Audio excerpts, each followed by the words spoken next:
क्या आपने कभी सोचा है कि रॉकेट आसमान में इतनी ऊपर स्पेस यानी अंतरिक्ष में कैसे पहुंच जाता है? हम पक्षियों को देखते हैं, वे अपने पंखों से हवा को नीचे धकेलते हैं और ऊपर उड़ जाते हैं। हवाई जहाज भी अपने पंखों और इंजन की मदद से हवा का इस्तेमाल करके ही उड़ता है, लेकिन स्पेस में तो हवा होती ही नहीं है। तो फिर रॉकेट किस चीज को धकेल कर आगे बढ़ता है? ये एक बहुत ही मजेदार सवाल है और इसका जवाब भी उतना ही रोचक है। ये सोचना बिल्कुल सही है कि अगर धक्का देने के लिए कुछ है ही नहीं तो कोई चीज आगे कैसे बढ़ सकती है। यह सवाल बहुत से बच्चों के मन में आता है और बड़ों के मन में भी। हम अपनी रोज की जिंदगी में हर चीज को हवा से जुड़ा हुआ देखते हैं। पतंग हवा में उड़ती है, गेंद फेंकने पर हवा उसे थोड़ा धीमा कर देती है और हमें सांस लेने के लिए भी हवा चाहिए। इसलिए जब हम स्पेस के बारे में सुनते हैं जहां बिल्कुल खालीपन है तो हमें हैरानी होती है। हमें लगता है कि वहां तो कुछ भी हिलना डुलना नहीं चाहिए, लेकिन रॉकेट न सिर्फ वहां जाता है बल्कि बहुत तेज रफ्तार से चलता भी है। तो चलिए इस रहस्य को समझते हैं। सच तो यह है कि रॉकेट को उड़ने के लिए हवा की जरूरत होती ही नहीं है, बल्कि हवा तो उसे धीमा करती है। रॉकेट अपने उड़ने का सामान खुद अपने साथ लेकर जाता है। उसे बाहर से किसी भी चीज, यहाँ तक कि हवा की भी मदद नहीं चाहिए होती है। ये कुछ ऐसा है जैसे आप अपना खाना और पानी साथ लेकर किसी सफर पर निकलें ताकि आपको रास्ते में किसी दुकान पर रुकना न पड़े। रॉकेट भी बिल्कुल ऐसा ही करता है, लेकिन वह अपने साथ खाना पानी नहीं बल्कि कुछ और जरूरी चीजें लेकर उड़ता है। इसका मतलब ये है कि रॉकेट का डिजाइन ही ऐसा बनाया गया है कि वह बिना हवा वाले माहौल में काम कर सके। उसका उड़ने का तरीका हवाई जहाज या पक्षियों से एकदम अलग है। वह हवा को नहीं बल्कि किसी और चीज को पीछे की तरफ फेंकता है, जिससे उसे आगे बढ़ने का जोरदार धक्का मिलता है। यह एक बहुत ही शक्तिशाली और सरल वैज्ञानिक सिद्धांत पर काम करता है, जिसे हम अपनी रोज की जिंदगी में भी कई बार देखते हैं, पर शायद उस पर ध्यान नहीं देते। आइए अगले सेक्शन में कुछ आसान उदाहरणों से इसे समझते हैं। आइए रॉकेट के उड़ने के पीछे का राज एक छोटे से खेल से समझते हैं। आप एक गुब्बारा लीजिए और उसमें खूब हवा भर दीजिए। अब उसके मुंह को कसकर पकड़ लीजिए। अभी गुब्बारा शांत है, कहीं नहीं जा रहा, लेकिन जैसे ही आप उसे छोड़ते हैं क्या होता है? हवा तेजी से फुसफुस करके एक दिशा में बाहर निकलती है और गुब्बारा ठीक उसकी उलटी दिशा में उड़ जाता है। क्या आपने कभी सोचा कि ऐसा क्यों हुआ? गुब्बारे ने हवा को पीछे की तरफ धक्का दिया और इसी धक्के की वजह से गुब्बारा आगे की तरफ भागा। उसे उड़ने के लिए किसी पंख की जरूरत नहीं पड़ी। अब एक और उदाहरण सोचिए। मान लीजिए आप बगीचे में पानी वाले पाइप से पौधों को पानी दे रहे हैं। जब आप नल को पूरी ताकत से खोलते हैं तो पाइप के मुंह से पानी बहुत तेज धार में बाहर निकलता है। क्या आपने महसूस किया है कि उस समय पाइप आपके हाथ में पीछे की तरफ एक झटका मारता है? पानी तेजी से आगे जा रहा है और पाइप पर पीछे की ओर एक धक्का लग रहा है। अगर आप पाइप को छोड़ दें तो वह पानी निकलने की दिशा से उलटी तरफ छिटक कर गिर जाएगा। यहाँ भी वही बात है, पानी का आगे जाना एक एक्शन है और पाइप का पीछे हटना उसका रिएक्शन। इन दोनों उदाहरणों में एक बात कॉमन है, गुब्बारे को उड़ने के लिए बाहर की हवा की जरूरत नहीं पड़ी, उसने अपने अंदर की हवा का इस्तेमाल किया। इसी तरह पानी के पाइप को भी पीछे धकेलने के लिए किसी बाहरी चीज की जरूरत नहीं थी, पानी की धार ने ही यह काम कर दिया। रॉकेट भी बिल्कुल इसी सिद्धांत पर काम करता है। वह गुब्बारे की तरह ही अपने अंदर से कुछ चीजों को बहुत तेजी से बाहर फेंकता है, जिससे उसे आगे बढ़ने के लिए एक जोरदार धक्का मिलता है। बस फर्क इतना है कि रॉकेट हवा या पानी नहीं फेंकता बल्कि बहुत गर्म गैसें फेंकता है। तो अब आप समझ गए होंगे कि रॉकेट को आगे बढ़ने के लिए किसी बाहरी हवा को धकेलने की कोई जरूरत नहीं है। वह अपना धक्का देने वाला सामान खुद अपने साथ लेकर चलता है। जैसे गुब्बारे के अंदर की हवा उसे उड़ाती है, वैसे ही रॉकेट के अंदर का ईंधन और उससे निकलने वाली गैस उसे स्पेस में आगे बढ़ाती है। यह एक बहुत ही सरल लेकिन शक्तिशाली विचार है, जिसने इंसानों को चांद और मंगल तक पहुंचा दिया है।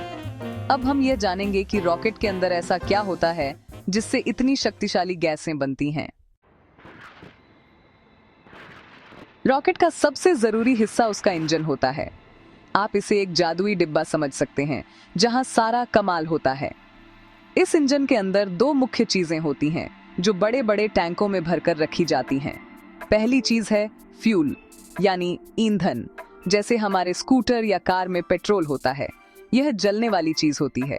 दूसरी चीज है ऑक्सीडाइजर। ऑक्सीडाइजर एक ऐसी गैस या तरल होता है जो ईंधन को जलने में मदद करता है।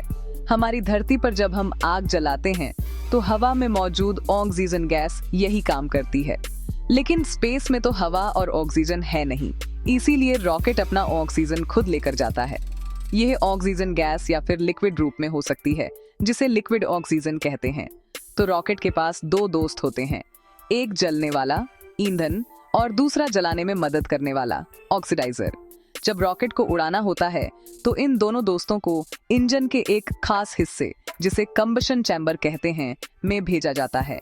यह एक मजबूत मेटल का बना हुआ कमरा होता है जहां ईंधन और ऑक्सीडाइजर आपस में मिलते हैं।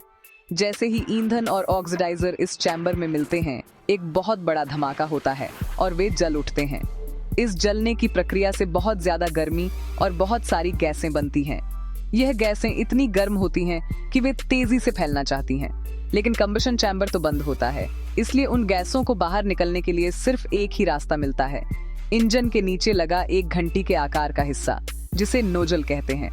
ये नोजल गैसों को एक पतली और तेज धार में बाहर फेंकता है।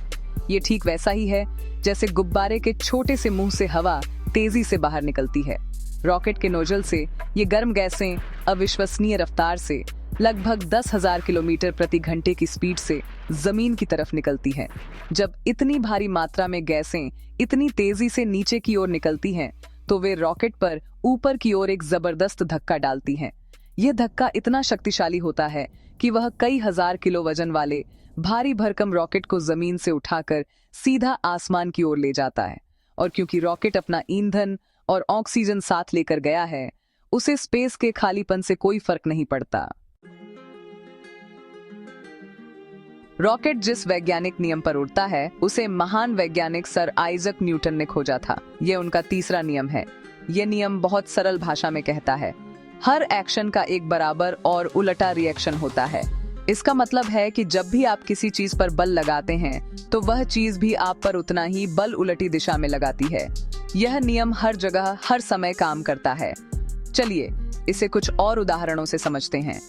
जब आप जमीन पर चलते हैं तो आप अपने पैरों से जमीन को पीछे की ओर धकेलते हैं। यह हुआ एक्शन। इसके जवाब में जमीन आपको आगे की ओर धकेलती है। यह हुआ रिएक्शन, और इसी वजह से आप आगे बढ़ पाते हैं। जब कोई तैराक पानी में तैरता है तो वह अपने हाथों से पानी को पीछे की ओर धकेलता है, बदले में पानी उसे आगे की ओर धकेलता है। अगर आप एक नाव पर खड़े होकर किनारे की तरफ कूदते हैं तो आपके कूदने से नाव पीछे की ओर चली जाती है। अब इसी नियम को रॉकेट पर लागू कीजिए। रॉकेट का इंजन जब गर्म गैसों को जबरदस्त ताकत से नीचे की ओर फेंकता है तो यह होता है एक्शन। न्यूटन के तीसरे नियम के अनुसार इन गैसों का बाहर निकलना रॉकेट पर एक बराबर और उलटा बल लगाता है, यानी गैसें रॉकेट को ऊपर की ओर धकेलती हैं। यह हुआ रिएक्शन। गैसें जितनी ज्यादा ताकत से नीचे निकलेंगी, रॉकेट पर ऊपर की ओर उतना ही ज्यादा ताकतवर धक्का लगेगा और वह उतनी ही तेजी से ऊपर जाएगा। तो अंत में निचोड़ यह है कि रॉकेट स्पेस में इसलिए उड़ सकता है क्योंकि उसे उड़ने के लिए हवा की जरूरत ही नहीं है। वह न्यूटन के तीसरे नियम का इस्तेमाल करता है। वह अपने साथ ले जाए गए ईंधन और ऑक्सीडाइजर को जलाकर गर्म गैसें बनाता है। इन गैसों को तेजी से पीछे फेंकना एक्शन है और इसके जवाब में रॉकेट का आगे बढ़ना रिएक्शन है। यह एक्शन रिएक्शन का खेल ही है जो रॉकेट को धरती के गुरुत्वाकर्षण से छुड़ाकर सितारों की दुनिया में ले जाता है। तो अगली बार जब आप कोई रॉकेट लॉन्च देखें तो याद रखिएगा कि यह सब एक गुब्बारे के उड़ने जैसे सरल सिद्धांत का ही एक बहुत बड़ा और शक्तिशाली रूप है।